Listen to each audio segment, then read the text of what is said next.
Olá! Eles são responsáveis por salvar vidas e garantir a segurança da população. São integrantes do Corpo de Bombeiros, da Polícia Militar e das Forças Armadas.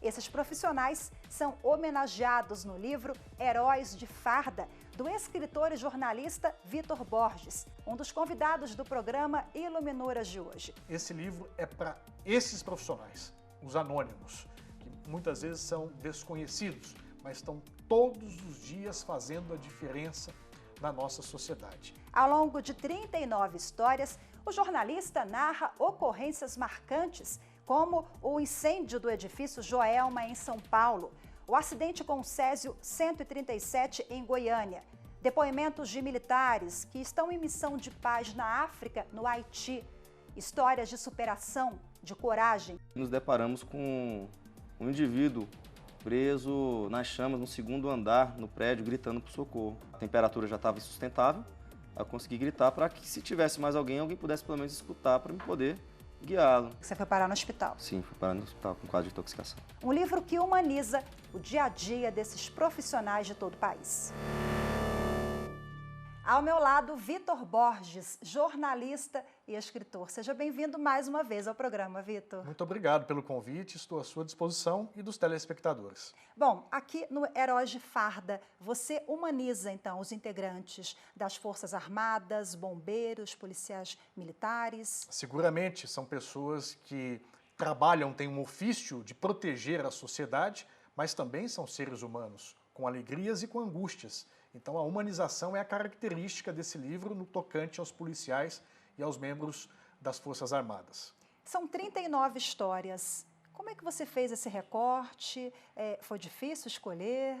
Difícil, mas nós procuramos contemplar membros da segurança pública de todo o país, dos estados, pessoas que trabalham desde há muito tempo na polícia ou que entraram até mais recentemente, porque a carga emocional e de exigência do serviço ela é muito grande e aplica-se não apenas ao próprio policial, mas também aos seus familiares. Que a cada 5 minutos ele se depara com uma situação em que a descarga emocional é muito forte. Então ele sai de um enfrentamento, de um tiroteio, por exemplo, para se deparar com uma situação de resgate de uma criança e de uma mãe que estão em meio a um incêndio. Ou seja, é realmente uma exigência muito forte na saúde desses profissionais de segurança pública, que muitas vezes não tem um amparo estatal e também não tem sequer o reconhecimento da comunidade e dos nossos governantes. Ô Vitor, essas 39 histórias, como é que você se encontrou com esses personagens? Como é que você conheceu essas ocorrências? Um bom trabalho de pesquisa e também com o apoio dos comandos das polícias, que nos indicaram histórias realmente emocionantes. E você teve um encontro com esses heróis de farda? Tive sim, foi uma oportunidade de ouro, porque você trazê-los para dentro da literatura e do livro pode ser complementado com o contato pessoal que você tem com eles. E foi realmente algo importante para a gente poder transmitir essa emoção para as palavras. E de onde veio a inspiração? No dia a dia deles, Rafaela, é incrível como bombeiros se dedicam a salvar vidas, como eles atuam, por exemplo, em tragédias, Brumadinho, Mariana, agora mais recentemente as enchentes, que são recorrentes no dia a dia, as policiais que fazem um trabalho de gênero importante, protegendo as mulheres nas missões de paz que esse país se dedica a fazer, outros também que atuaram em décadas passadas em salvamentos de incêndio, como no edifício Joelma e no edifício Andraus, em São Paulo, mas policiais também que trabalham no Amazonas, cuja anônimos, a realidade anônima é diferenciada, né? Tem que fazer proteção e salvamentos, por exemplo, em barcos que acabam afundando no Amazonas, transitando com pessoas. Você traz também essa pluralidade em relação às histórias e aos estados também. Você viajou por várias regiões do país para poder fazer a apuração do livro, contar essa história, né, Vitor? E cada estado, cada cidade tem uma peculiaridade, né? Como eu disse agora a você, nós saímos das montanhas de Minas e vamos para os rios da bacia amazônica, saímos das praias do Nordeste, onde há salva-vidas, né, bombeiros importantes que se dedicam ali naquelas praias perigosas com tubarões e etc., até Santa Catarina, o Rio Grande do Sul, Portanto, é uma riqueza muito grande, mas na essência é realmente o dever profissional de proteger as pessoas, dando a sua vida até em troca do salvamento daquele cidadão, daquela cidadã. E você conta também histórias de repercussão, você já citou aqui o edifício Joelma, o incêndio em São Paulo, que chamou a atenção de todo o país na época. As cenas da televisão mostravam, infelizmente, as pessoas pulando do edifício como um último recurso. E vários policiais e bombeiros se dedicaram, sobretudo com helicópteros, a fazer salvamentos heróicos. Estão listados no livro. E falando nessa ocorrência do edifício Joelma, nós temos um vídeo do comandante Caçaniga, né, que participou da operação. Vamos acompanhar. Saltei de um helicóptero no topo daquele prédio e uma das cenas que mais me chocou foi de uma moça que estava debaixo da laje, debaixo do telhado, em cima da laje. Retirei essa moça, coloquei em cima das telhas e interpretei nos seus lábios que ela mexia, que ela dizia: não me deixe morrer. Vitor, o comandante está aposentado, mas teve um papel fundamental ali na ocorrência do edifício Joelma e que você traz também algumas curiosidades dessa ocorrência aqui no livro, uns bilhetinhos que ele recebia ali. É verdade. Ele fez treinamento com helicóptero na selva e esse treinamento foi útil, porque as pessoas corriam para cima do edifício fugindo do fogo. Então só foi possível fazer o salvamento através de cordas que foram colocadas entre um edifício e outro. Eles atravessavam, os bombeiros atravessavam essa ponte de corda salvando gente e também através do pulo que davam da aeronave para cima do prédio, para o topo do prédio. E vários bilhetes foram colocados nas botas desses oficiais pedindo salvamento. E aí quando ele terminou, e os colegas deles terminaram, eles tiraram os paramentos e viram vários bilhetes escritos pelas vítimas que foram socorridas, implorando para que eles os salvassem, ou as salvassem, melhor dizendo. É uma história bastante triste, não é? Mas mostra que eles foram decisivos no Joelma, no Andraus e no Grande Avenida. Foram 15, 20 anos em São Paulo de 3 grandes incêndios que marcaram a história da capital paulista. Atuação decisiva também desses homens e mulheres, sempre muito corajosos, lá em Goiânia, naquele acidente radioativo com o Césio 137. Foi o maior desastre nuclear do Brasil. Aconteceu há muitos anos, mais de 30 anos, mas é uma história que não se apagou para os moradores, para os familiares que perderam entes queridos naquela contaminação, e também não se apagou para os entes de segurança pública, porque eles foram os primeiros a serem mandados para darem conta de uma situação que eles mesmos desconheciam. E os efeitos sobre eles, muitos infelizmente desenvolveram câncer em função do contato e também transmitiram para suas gerações futuras. Ou seja, há um abalo degenerativo sobre eles e também um abalo psiquiátrico fortíssimo, porque ficaram desassistidos durante muitos anos. E há sequelas, lamentavelmente, para a saúde deles e também para os seus descendentes em função dessa questão do envolvimento e do contato com o material radioativo. E também nós tivemos mais recentemente Mariana e Brumadinho, bombeiros, Rafaela, com salários atrasados, estão lá até hoje, tirando aquelas pessoas, infelizmente, de uma situação que eu vi em loco, né, quando fui trabalhar lá como voluntário, salvando pessoas, mesmo com todas as dificuldades e restrições orçamentárias. Portanto, um trabalho sobre-humano, anônimo muitas vezes, e que merece bastante do nosso reconhecimento. Mas é interessante que o seu livro, né, ao abordar essas histórias, ele também só ressalta o que a gente observa em relação a o simbolismo com as crianças,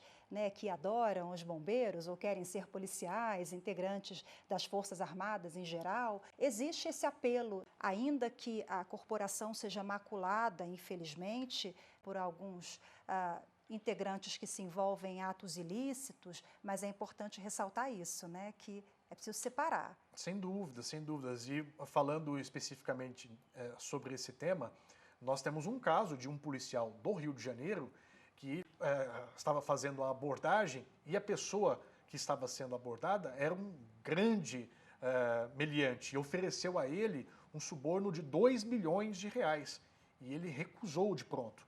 E, portanto, foi realmente uma atitude que, de repente, a gente tem uma ideia, sobretudo do estado do Rio de Janeiro, mas que não condiz com a maior parte da corporação, que trabalha com recursos limitados e que são pessoas de bem, esses agentes de segurança pública, como é o caso desse subtenente, que agora foi para a reserva. Vitor, você apresenta histórias de sucesso, de vitórias, mas fracassos também, né, ao longo do livro.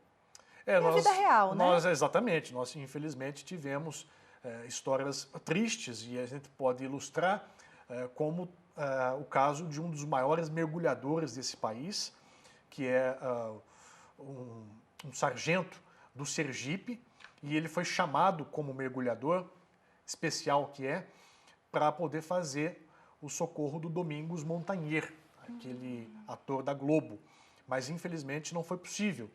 E foi ele que conseguiu localizar, depois de todo aquele trabalho infrutífero, né, o corpo do Domingos Montanher. Então é uma história triste, mas eu creio que se não fosse ele e a equipe, haveria muito mais dificuldade em fazer aquele resgate e entregar, lamentavelmente, o corpo para a família, né? Voltando aqui à sua obra, você ouviu homens e mulheres. Interessante também porque há todo um senso comum de que a corporação é predominantemente formada por homens, e não é bem assim, né? Você deixa claro isso no livro, e mulheres que fazem um trabalho de repercussão até fora do Brasil, né? Exatamente. Nós temos o caso da Major Denise Santiago, de Salvador, na Bahia. É uma oficial negra, mulher, então foge, né, um pouco do senso comum, e ela faz um trabalho primordial, que é proteger as mulheres da violência doméstica. Então ela tem um trabalho muito interessante nessa área. E a comandante Márcia Braga, que trabalha nas missões de paz da África e de todo o país, foi premiada pelo secretário-geral da ONU lá em Nova York, é um orgulho para a pátria, trabalha na Marinha, né? E também procura proteger as mulheres que são vítimas de grupo de extermínio nessas missões africanas. Daquele seu livro que nós conversamos, sobre o livro da Boate Kiss, foi um livro-reportagem também, né, Vitor? Sim. Onde você relata aquela tragédia em 2013. Exatamente. 2013, onde quantos jovens morreram? 242. Bom, eu resgato essa sua ligação porque o Vitor fez esse trabalho voluntário lá em Brumadinho, também teve essa aproximação muito grande com as vítimas, os familiares das vítimas do incêndio da Boate Kiss e com os bombeiros, né? E o Heróis de Farda, então, você plantou já o embrião, ele nasceu lá na Boate Kiss? Com esse tete-a-tete ali com os bombeiros? Eu, naquele momento, estava com um enfoque um pouco diferente, mas nós tivemos o contato com os profissionais de segurança, não é? E depois já havia em mim essa eiva de poder fazer essa homenagem, assim como também tenho um carinho especial pelos professores. Provavelmente deverei desenvolver um trabalho nesse sentido também para homenagear os nossos professores e as nossas professoras do Brasil, né? Alfabetizadoras, que fazem a diferença em várias partes. E eu tinha essa inclinação no coração de poder fazer e registrar essa homenagem. E acredito que somou a minha intenção com os exemplos que são variados e caberiam em 3, 4 livros, Rafaela, para podermos retratar a importância dessas pessoas para a nação brasileira. Vitor, parabéns pelo seu trabalho. Muitíssimo obrigada pela participação mais uma vez aqui conosco. Obrigado pela gentileza do convite, a toda a sua equipe maravilhosa que nos acolhe tão bem, não é? A gente vai para um breve intervalo e daqui a pouco o meu convidado é um dos personagens do livro do Vitor Borges, Heróis de Farda. Eu recebo o Cabo Antônio Felipe. Até já.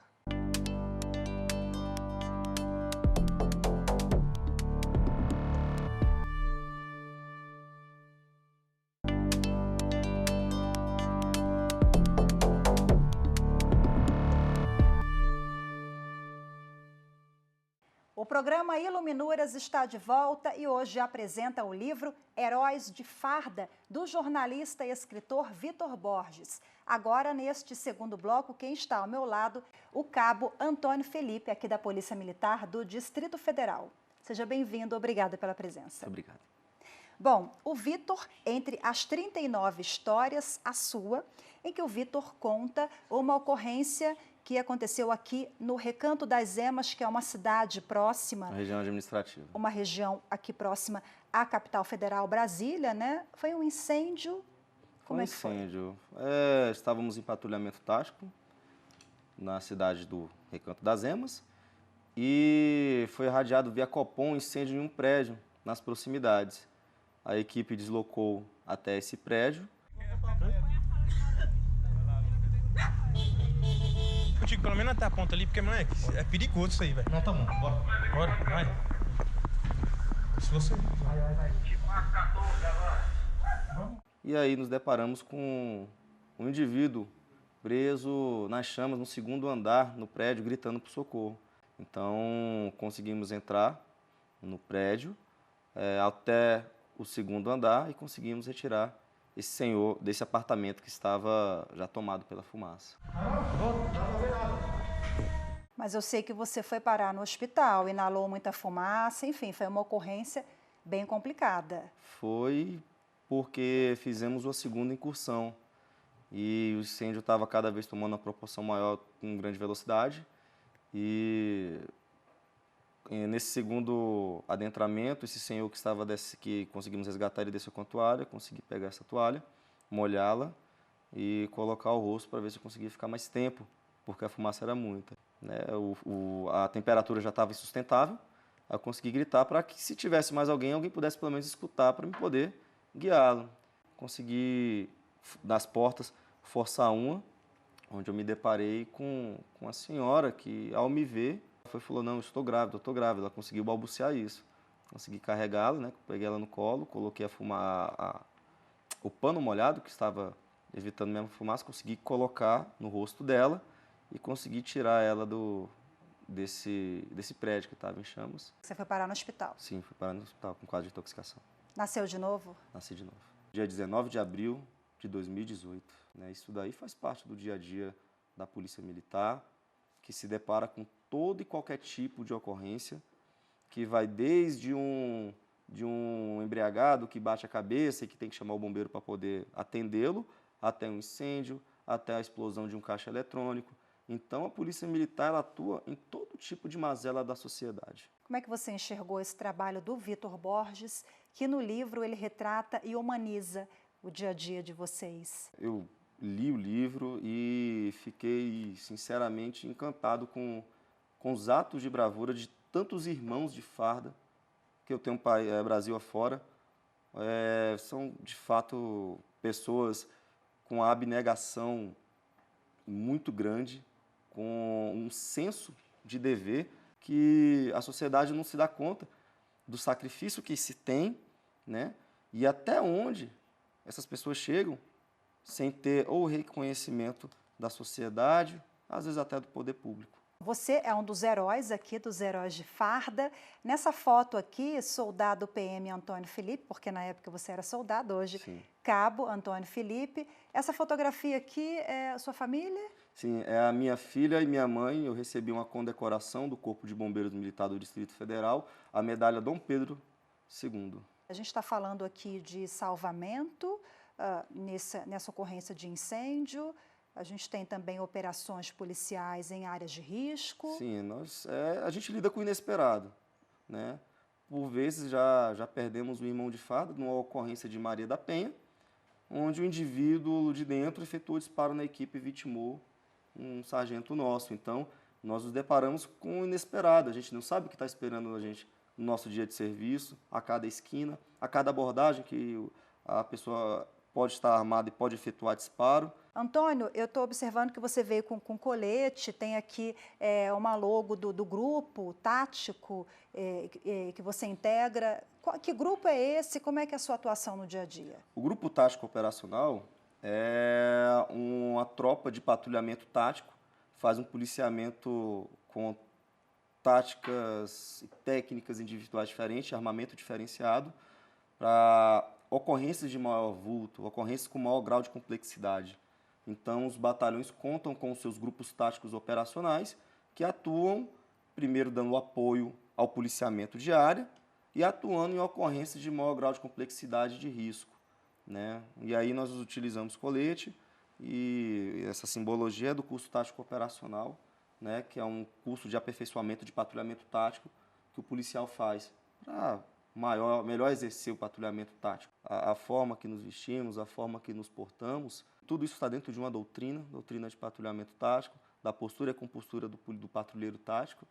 Porém, as crianças, direto a gente está patrulhando, oi polícia, a gente vai, dá um oi, dá um ok, dá um joia, aciona a sirene. Sempre que a gente pode, a gente está dando atenção para essas crianças, né? Houve, inclusive, uma situação em uma abordagem numa região de risco, na cidade do Recanto das Emas, onde, enquanto fazíamos diligência para saber a origem do veículo que estávamos abordando, crianças foram até um bar, um boteco que vende balinha, compraram balinhas e entregaram para a nossa equipe, né? Isso aí emocionou toda a equipe e ficou para a gente, né? Porque por muitas vezes a gente tem toda essa carapaça, mas uma criança consegue passar por toda a carapaça e, inclusive, registramos esse fato, que foi algo que engrandeceu muito a equipe. Foi um dia maravilhoso que essas crianças deram para nós. Antônio, falando desse lado mais humano do trabalho, no dia a dia ali, dos policiais, dos integrantes das forças de segurança, eu acho que o Vitor faz isso muito bem ao narrar essas histórias aqui. São 39 histórias, lembrando, entre elas a sua. Eu queria que você contasse como foi esse encontro, como vocês se conheceram, você e o Vitor.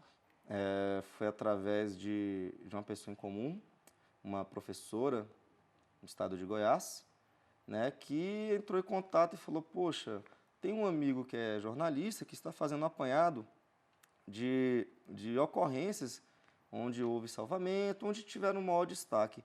E ela tinha visto essa ocorrência, porque ela teve um destaque nacional até, e falou, olha, posso dar seu contato para o Vitor?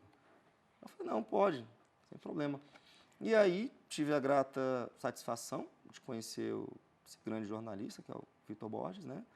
E o primeiro contato que nós tivemos foi através da entrevista mesmo por telefone, mas logo após tivemos a oportunidade de nos conhecermos aqui em Brasília. Ele foi fazer um trabalho aqui em Brasília, porventura eu estava lá em Brasília e falei, poxa, vou dar um abraço nesse meu amigo e lá podemos até mesmo ter um contato bem bacana, né? E pude ter o contato pessoal com o criador dessa grande obra. E o que você achou? Como é que foi para você ler a sua história aqui, no meio de tantas outras, tantos heróis de todo o país? Bem, sinceramente, eu fiquei honrado, porque tem histórias, até mesmo já tive contato com, até então hoje, Cabo Taroco, da Polícia Militar do Estado de São Paulo, que ao ler a história dele não tem como não se emocionar, né? E pensar que eu estou do lado de pessoas que, sinceramente, são meus ídolos, né? Me traz muita felicidade, me traz satisfação, né? E eu fiquei muito feliz de saber que o meu pequeno ato teve uma proporção tão boa a ponto de chegar a um livro. Parabéns pelo seu trabalho. Obrigado. Muito obrigada pela entrevista. Eu que agradeço. E que você tenha mais força e mais coragem sempre. Amém. À frente da corporação. E acaba que o Antônio está representando aqui policiais militares de todo o país, que são verdadeiros heróis de farda. Obrigada pela sua entrevista. Agradeço. E obrigada a você também que acompanhou mais esta edição do programa Iluminuras. Para rever, é só acessar a internet youtube.com/TV Justiça Oficial. Tchau, tchau.